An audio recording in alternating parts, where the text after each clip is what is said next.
This is Democracy Now!, democracynow.org, The War and Peace Report. I'm Amy Goodman. We're joined today by historian Ibram X. Kendi, professor of history and international relations, founding director of the Anti-Racist Research and Policy Center at American University. He just left the University of Florida at Gainesville. He's the author of the National Book Award-winning Stamped from the Beginning, The Definitive History of Racist Ideas in America.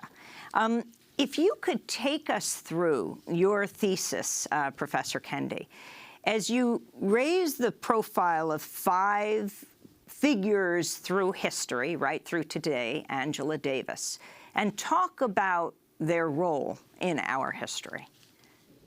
Sure. And so the thesis for the book actually came about through researching for the book, which I think is a good thing. And that was I ended up entering into this history of racist ideas, believing this common idea that really the sort of origins, the cradle of racist ideas is ignorance and hate. And that ignorance and hate leads to racist ideas. And it's these people who have these racist ideas who are the people who institute racist policies like slavery, segregation, and even mass incarceration. And so the more I sort of study this history, the more I contextualize the development of these ideas in their historical moment. And more importantly, the more I distinguish between the producers of racist ideas and the consumers and decided to study the producers, the more I found that people were producing racist ideas to justify existing racist policies. In other words, racist policies were becoming before racist ideas. And those racist policies were emerging out of self-interest. And so you had economic, political, and even cultural self-interest driving the creation of racially discriminatory policies. And then the need to justify those policies led to the development of racist ideas. And then those racist ideas and their circulation, or more so consumption, led to our ignorance and hate. And so I chronicle this history through 5 major characters.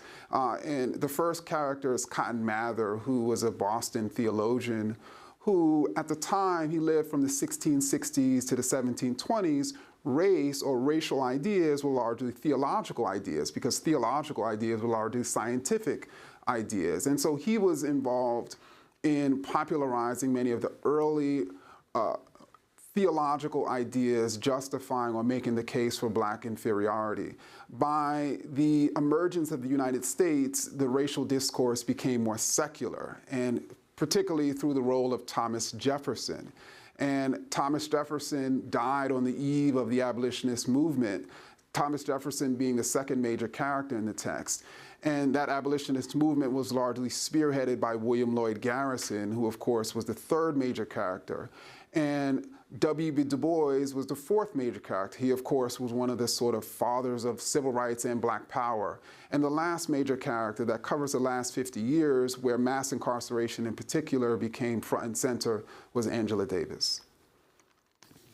And so talk about, from Cotton Mather to Angela Davis, how they embodied your idea of how racist policies and ideas develop.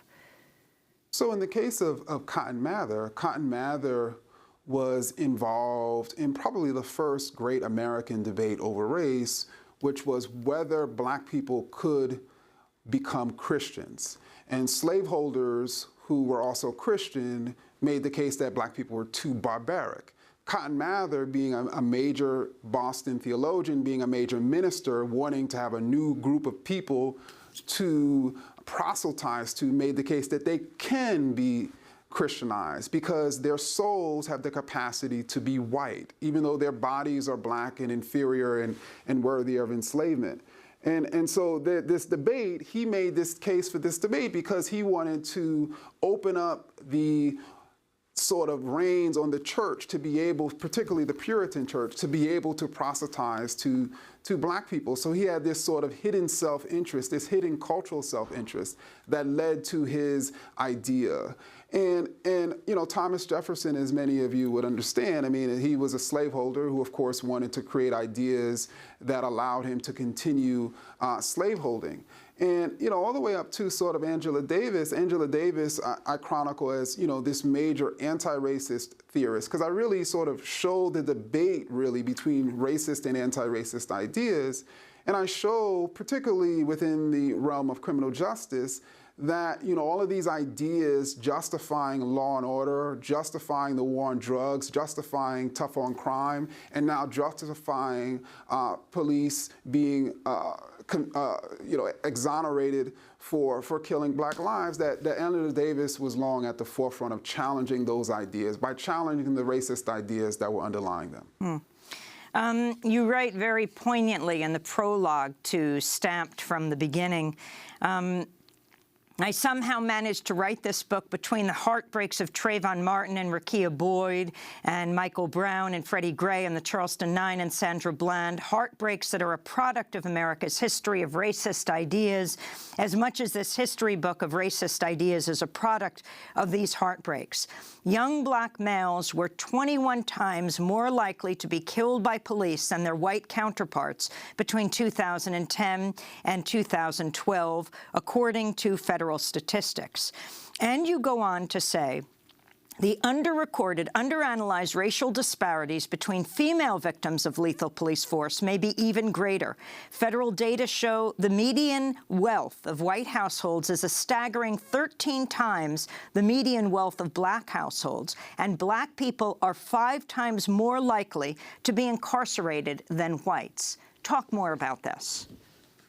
Sure. Well, Amy, this is, I mean, since the beginning of the United States, since the beginning of colonial America, there has been what's called racial disparities, as you just outlined. Racial disparities where black people were more likely to be poor, black people were more likely to be killed by the police, black people were more likely to be in prison. And so the question becomes why? Why is it that black people are on the lower end of these racial disparities? Why does racial inequality exist in this country? And really, the racial debate has largely been trying to answer that question. And really, Stamped from the Beginning chronicles that long racial debate trying to answer that question. And really, there's been 3 positions, and those positions still persist to this day. The first position states that it's because black people are inferior. The reason why so many more black people are being killed by the police is because black people keep acting recklessly before the police. If black people would act better, then this would not be a problem. So they principally state that there's something wrong and inferior about black people. This is what I call the segregationist position. On the other side of the debate has been the anti-racist position. The anti-racist position states that the racial groups are equal. There's nothing wrong or right about black people or any other racial group of people. So because the racial groups are equal, it must, these disparities, these inequities must be the result of racial discrimination. So they spend their time challenging racial discrimination. And then the third position, which is called the assimilationist position, actually argues both. Typically and historically, they've stated that, yes, there is racial discrimination, but there's also something wrong and inferior about black people. And so they've sought to civilize and develop black people at the same time they were challenging racial discrimination. So talk about where Black Lives Matter fits into this picture, the organizing from the grassroots up, and where you see it going. Yeah, I think it fits precisely into this picture because I think Black Lives Matter activists have made the case that the problem is the criminal justice system, that the problem is racist policing, that the problem is the laws that are being created that make the case that there's something wrong with the people, as opposed to the environment that these people, the lack of jobs and resources these people are being faced with. And so I'm hoping, and I'm sure many people are hoping, that Black Lives Matter and many other activists, anti-racist activists, who've been inspired by Black Lives Matter and other types of activists will recognize the anti-racist position, which is that either the racial groups are equal or they're not. And if you believe that the racial groups are not equal, that there's something wrong or inferior about Black people, that's a racist idea. And so you cannot continue to imagine that this nation is post-racial at the same time that you don't believe that the racial groups are equal, that you're championing policies that actually discriminate against Black people. Talking to historian Ibram X. Kendi. His book won the National Book Award, Stamped from the Beginning, The Definitive History of Racist Ideas in America. And you talk about overall racial inequities, from everything from wealth to health. Certainly, when we look at what's happening right now in the Senate, though the health care bill has been put off for the moment, now opposed by 9 Republicans who run the political spectrum, feeling that regulations like what Senator Paul of Kentucky have to be stricter, that Medicaid and other